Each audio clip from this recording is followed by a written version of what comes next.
सास बहू के झगड़े की वजह से शौहर अलग घर ले सकता है।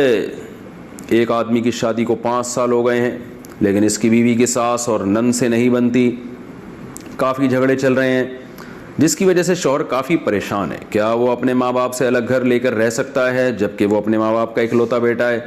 क्या शरीयत में इसकी गुंजाइश है या नहीं, जबकि बाप अलग से कमाते भी हैं, वालिद साहब अलग से कमाते हैं, मोहम्मद साहब गुजरात से।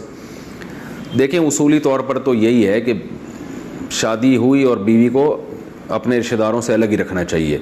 इस ज़माने में बड़े फसादात हैं साथ रखने में। हाँ, खामखा में अलग कर देना, जैसे अगर जॉइंट फैमिली में कुछ लड़ाई झगड़े नहीं हैं तो फिर जॉइंट फैमिली में रहने में फ़ायदे बहुत ज़्यादा हैं, बहुत से भी ज़्यादा हैं, वो मैं बयानात में बता चुका हूँ। लेकिन अगर नहीं बन रही या मिजाज ऐसा है तो फिर अलग ही में आफियत है। और वैसे भी औरत का ये राइट है कि अगर वो शौहर से अलग घर का मुतालबा करे और शौहर में इस्तिताअत हो तो शौहर पर लाजिम है कि उसको अलग घर लेकर दे। और आजकल तो एक दूसरे के हुकूक लोग जानते नहीं है, या तो सास बहू पे जुल्म करती है, या नंदे जुल्म करती हैं, या बहू सास पे ज़्यादती कर रही होती है। कोई भी ज़्यादती कर रहा हो, आप एम्पायर बन के दरमियान में फ़ैसला कर ही नहीं सकते कि कौन सही है कौन गलत है। अगर आप बिठाएंगे वालदा को और अपनी बेगम को और फैसला करेंगे दोनों में सही कौन है, तो क़यामत आ जाएगी, आपको नहीं पता चलेगा, क्योंकि ये हो ही नहीं सकता। वो उसकी सुनेंगे ऐसा लगेगा वो सही कह रही है, उसकी सुनेंगे वो लगेगा वो सही कह रही है, बहनों की सुनेंगे लगेगा बहनें सही कह रही हैं, तो आदमी बावला हो जाएगा।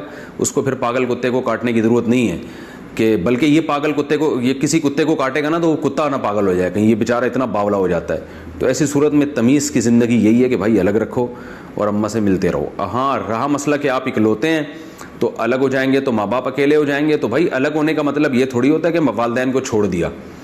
जॉब भी तो लगती है ना, इंसान की जाता है दूसरे मुल्कों में जाता है, तो भाई माँ बाप के पास रोज़ाना आते रहें, रोज़ाना खैर खैरियत पूछते रहें, रात अपनी बेगम के साथ गुजारें, दिन में वालिदैन की खैरियत मालूम करते रहें फ़ोन पे भी, और मौका मिले तो जाएं। तो इस तरह से ज़िंदगी गुजर सकती है।